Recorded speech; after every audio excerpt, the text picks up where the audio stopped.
Arthropoda পর্ব নিয়ে এখন আলোচনা করব। আর্থ্রোপোডা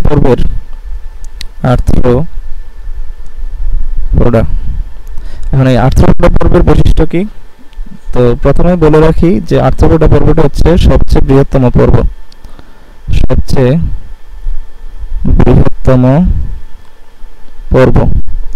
এখন এই বৃহত্তম পর্ব মানে কি? আমরা প্রাণী জগতের যতগুলো পর্ব দেখছি, এই পর্বগুলোর মধ্যে সবচেয়ে বেশি সংখ্যক প্রাণী পাওয়া যায় হচ্ছে আমার এই আর্থ্রোপোডা পর্বে। সবচেয়ে বেশি সংখ্যক প্রাণী পাওয়া যায়।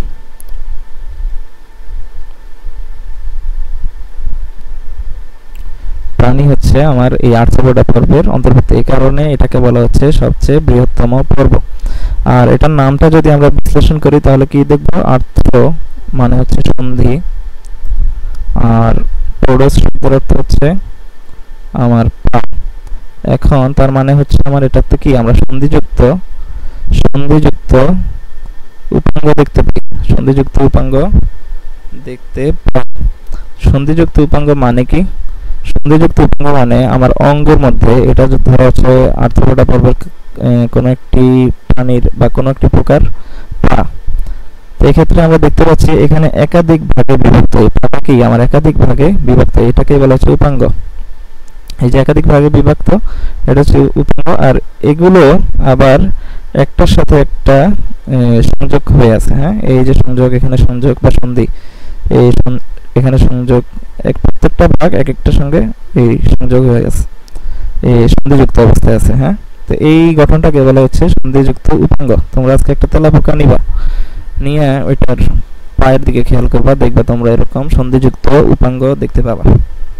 তো দ্বিতীয়ত যে প্রথম বৈশিষ্ট্য যেটা দিচ্ছে সেখানে বলছে কি আমাদের মস্তক, বক্ষ ও উদর এই তিনটি অঞ্চলে বিভক্ত। এই যে এটা হচ্ছে একটা আর্থ্রোপোডা পর্বের প্রাণী, মেবি ঘাস ফড়িং দেখাইছে, এখানে পাখা দেয় নাই। তো আর্থ্রোপোডা পর্বের প্রাণী, এটার ক্ষেত্রে আমরা কি দেখতেছি? এই যে মাথা অঞ্চল আছে, এটা হচ্ছে মস্তক অঞ্চল, এই যে এটা হচ্ছে বক্ষ অঞ্চল, থোরাক্স বা বক্ষ অঞ্চল, আর অ্যাবডোমেন বা উদর অঞ্চল।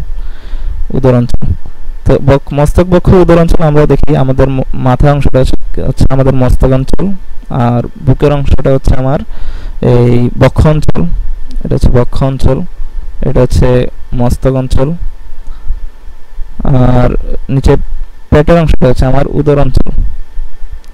তো সেম আমরা আর্থ্রোপোডার ক্ষেত্রে কি দেখি? মস্তক, বক্ষ ও উদর অঞ্চল দেখতে পাই।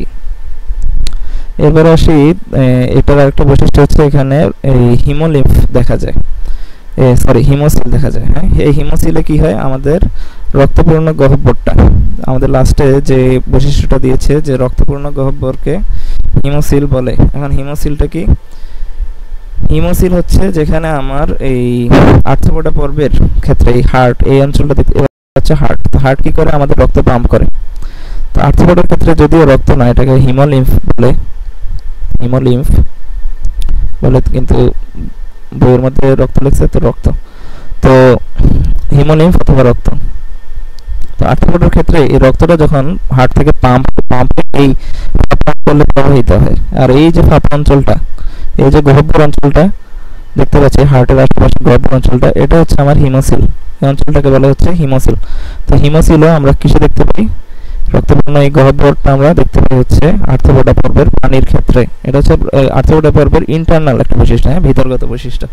ভিতরে যে একটা ফাঁপা অঞ্চল থাকে যেখানে হিমোলিম্ফ অথবা রক্ত পরিবহন হয়, হার্ট থেকে রক্ত এখানে আসে, এই হিমোলিম্ফ বা এই হিমোসিল অঞ্চলে প্রবাহিত হয়। তো এইটাকে বলা হচ্ছে এই রক্তপূর্ণ গহ্বর, যেটাকে হিমোসিল বলা হয়। এটা হচ্ছে আমার আর্থ্রোপোডা পর্বের আরেকটা বৈশিষ্ট্য। তো তৃতীয়ত দেখতে পাই আমরা মেলপিজিয়ান নালিকা হচ্ছে রেচনাঙ্গ। এখানে আমরা একটা আর্থ্রোপোডা পর্বের প্রাণী দেখতে পাচ্ছি। তো এই যে এখানে চিহ্নিত করে দিছে মেলপিজিয়ান টিউবিউলস বা মেলপিজিয়ান নালিকা। এখন মেলপিজিয়ান নালিকা রেচনাঙ্গের কাজ কি? রেচনাঙ্গের কাজ হচ্ছে আমাদের বর্জ্য পদার্থ নিষ্কাশন করা। রেচনাঙ্গ আমাদেরও থাকে, আমাদেরটা হচ্ছে বৃক্ক বা কিডনি বা বৃক্ক যেটাকে বলে। হ্যাঁ, তো আমাদের হচ্ছে কিডনি বা বৃক্ক সেম। আর আর্থ্রোপোডার ক্ষেত্রে হচ্ছে সেটা মালপিজিয়ান নালিকা বা মালপিজিয়ান, ইংলিশে বলে মালপিজিয়ান টিউবিউলস। তো এর পরের স্লাইডে যদি যাই, এখানে দেখো, এখানে ওই তোমাদের দ্বিতীয় যে বৈশিষ্ট্যটা বলছে যে মাথায় একজোড়া পুঞ্জাক্ষী ও অ্যান্টেনা থাকে। তো পুঞ্জাক্ষী অথবা অ্যান্টেনা, এখন পুঞ্জাক্ষী কি? অনেকগুলো ছোট ছোট, এই যে এখানে দেখো অনেকগুলো অনেকগুলো অক্ষি একত্রিত হয়েছে, এটাকে বলা হচ্ছে কম্পাউন্ড আইস। হ্যাঁ, ইংলিশে বলে হচ্ছে কম্পাউন্ড আইস, মানে অনেকগুলো চোখ ছোট ছোট অক্ষি একত্রিত হয়েছে। এই গঠনটা আমরা মাছের ক্ষেত্রে দেখতে পাই সবচেয়ে ভালো। মাছের ক্ষেত্রে আমরা এটা খেয়াল করি যে ওদের পুঞ্জাক্ষী আছে, তো এক জোড়া পুঞ্জাক্ষী থাকে, এটা এর ক্ষেত্রে থাকে। এইটাকে ওমাটিডিয়াম বলে। এই যে এগুলো এক একটাকে বলা হচ্ছে ওমাটিডিয়াম। ওমাটিডিয়াম। আর এই পুরো গঠনটাকে বলা হচ্ছে কম্পাউন্ড আইস অথবা পুঞ্জাক্ষী। এখন পুঞ্জাক্ষীর ভিউটা কিন্তু আমরা যেরকম দেখি ওরকম না। পোকামাকড় কিন্তু একটু মোজাইক টাইপ।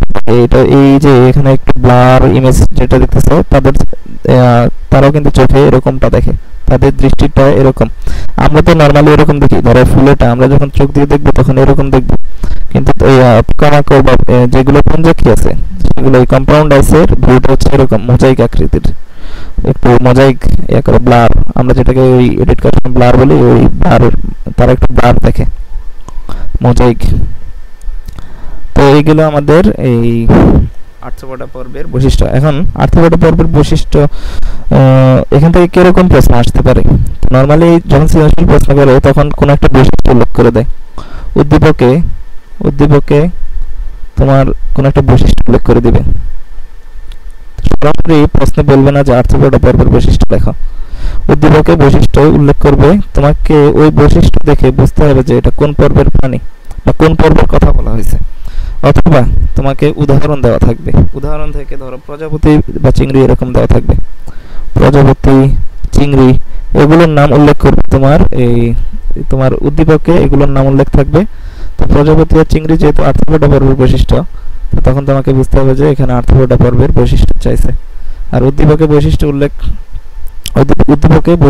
করা, উল্লেখ মানে যেমন ধরো তোমার দিয়ে দিবে যে উদ্দীপকে একটা প্রাণীর কথা বলবে যেটার কি ম্যালপিজিয়ান নালিকা থাকে, ম্যালপিজিয়ান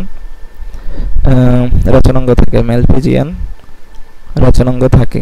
তো একটা বৈশিষ্ট্য বলে দিছে তোমাকে।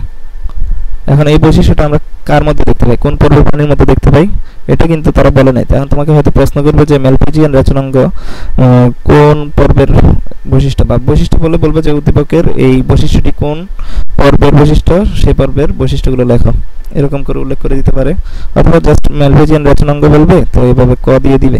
তো উদ্দীপকে ক চিহ্নিত প্রাণীটি, একটা প্রাণীর কথা বলবে যে ক চিহ্নিত পোকা বা প্রাণীটি তোমার কোন পর্বের অন্তর্ভুক্ত, সেই পর্বের বৈশিষ্ট্যগুলো লেখো, এভাবে বলবে। সরাসরি বলবে না যে তোমাকে আর্থ্রোপোডা পর্বের বৈশিষ্ট্য লেখো, তোমাকে হয় উদাহরণ দিবে অথবা এরকম দৃশ্যপট দিয়ে রাখবে, হয়তো একটা প্রজাপতির চিত্র দিবে। এরকম আসতে পারে যে একটা প্রজাপতির চিত্র দিয়ে রাখছে, তো এটাকে ক দিল, এরপরে অন্য কোনো পর্বের বা একটা তেলাপোকার চিত্র দিয়ে রাখছে, এরকম তেলাপোকার চিত্র দিয়ে রাখছে, তো এটাকে খ দিল ধরো, এরকম দেওয়া থাকবে। তো বলবে যে ক চিহ্নিত প্রাণীটি কোন পর্বের অন্তর্ভুক্ত, সেই পর্বের বৈশিষ্ট্যগুলো লেখো, এরকম প্রশ্ন করা হয় উদ্দীপকে সৃজনশীল প্রশ্নে। তো এক্ষেত্রে তোমরা বৈশিষ্ট্যগুলো ভালো মতো পড়বা, আর উদাহরণগুলো ভালোভাবে দেখবা, উদাহরণগুলো ভালোভাবে মনে রাখবা, আর বৈশিষ্ট্যগুলো ভালোভাবে খেয়াল করবা। তাহলে আশা করছি তোমরা পর্বকে শনাক্ত করতে পারবে আর প্রশ্নের উত্তরগুলো ঠিকভাবে দিতে পারবে।